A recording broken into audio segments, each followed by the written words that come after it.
Let's bring in cybersecurity expert David Kennedy on this. David is the co-founder of Binary Defense, a former hacker for the National Security Agency and the Marine Corps. Dave, what are you learning? Tessa, thanks for having me on. What we're seeing now is that if you look at what has occurred with CDK specifically, that they had their operation shut down initially, and then it shut down again afterwards, and that all the reports are coming out that it's going to be ransomware. So they were hit by ransomware. Their infrastructure appears to be completely down, impacting over 15,000 car dealerships. And they're also looking to pay that ransom from the sources that I'm talking to. So it looks like they're going to have to pay the ransom to recover to actually become operational again. Okay, it looks like the dealerships themselves, according to what we've learned, are bracing for impact, and not just for today, tomorrow, through the weekend, but for who knows how long. Is that the case that you think that they should be trying to figure out how they're going to do business next week, maybe weeks from now? Yeah, this process can take a very, very long time, unfortunately. Since they don't appear to have backups, or the hackers had access to the backups, recovery very quickly is very unlikely. And the ransomware groups spend a lot of time on the encryption events, not on quick and swift recovery of those events. So they're going to get a decryption key, essentially, and then what they're going to have to do is manually start to recover these systems.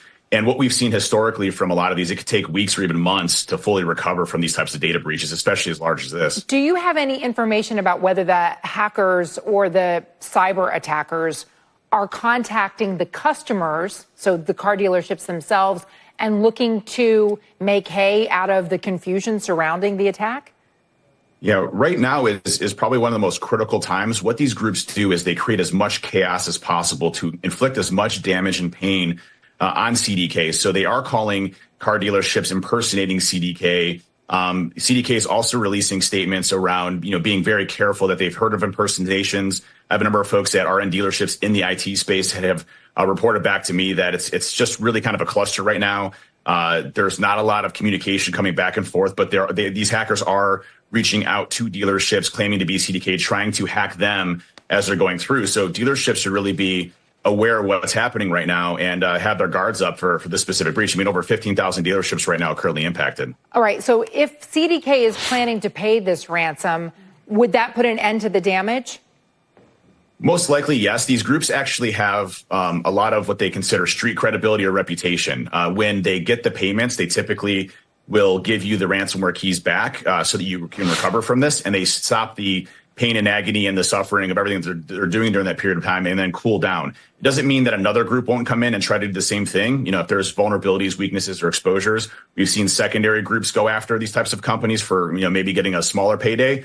But in this case here, based on how large CDK is, we're looking at anywhere between, $2 to $15 million ransomware payment that they're going to be looking to pay, would be my estimate, based on the size of this and what typically ransomware groups demand. Once they get that payment, and usually it's negotiated, you have a broker that kind of negotiates this back and forth to try to haggle them and get them down a little bit. That the calls, the denial of services that they could be launching, other things would definitely cease to stop from these specific groups. Last fall in the industry that I cover so closely in gambling, we saw two casinos hit simultaneously. One, Caesars, paid the ransom and really did not see business disruption. The other, MGM Resorts, with all of their strips on the Las Vegas Strip, they held off. They did not pay the ransom. They shut down their systems to try to silo and protect the customer data and the systems themselves. And the business disruption was far greater. Insurance will kick in a lot for the damage, but the damage in terms of brand reputation has been done. The FTC has launched an investigation into MGM's handling of it. And yet it looks like we're seeing a declining appetite for paying those ransoms. Now, we've heard from Marsh that only 23% of companies across the nation affected by cyber extortion in 2023 actually paid the ransom, even though we saw far more attacks last year. And so what we're seeing is the industries with the most cyber insurance claims now, healthcare. We know that United Healthcare was one of the most recent, followed by communications, retail, financial institutions, and education. And we're getting all of this from the insurance brokerage and consultant Marsh, which keeps close tabs on it. Do you think the industry itself, the cybersecurity industry, can keep up with the kinds of intrusions that we're seeing? They can, but it's difficult. You look at how big companies try to, how big companies are, let alone the technology that they have to continuously maintain, innovate. You have, artificial intelligence coming out and they have to switch to different providers and cloud infrastructure. Technology is a very complex thing, but we have seen a number of organizations, successfully thwart these types of attacks all across the board. We typically don't celebrate the victories, though. We only see the losses that are out there. So this is happening all the time. Companies are getting attacked all the time, every single day, and only a fraction of them are only successful. But we obviously see these on the news because they're devastating. They have a major impact on it.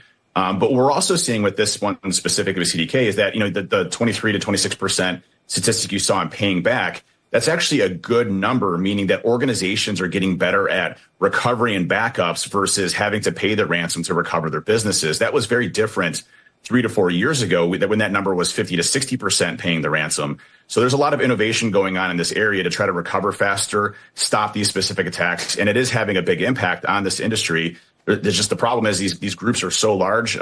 Alfie, one of the largest ones out there from a ransomware perspective, estimated $300 million that they've been able to get from ransomware. It's going to raise a lot of questions about the consolidation that has happened in this space, too, because this is like half of the car dealerships in the nation that use CDK, and also questions about the centralization of the business processes, whether that really makes sense to have everything, your sales and your financing and everything in one place.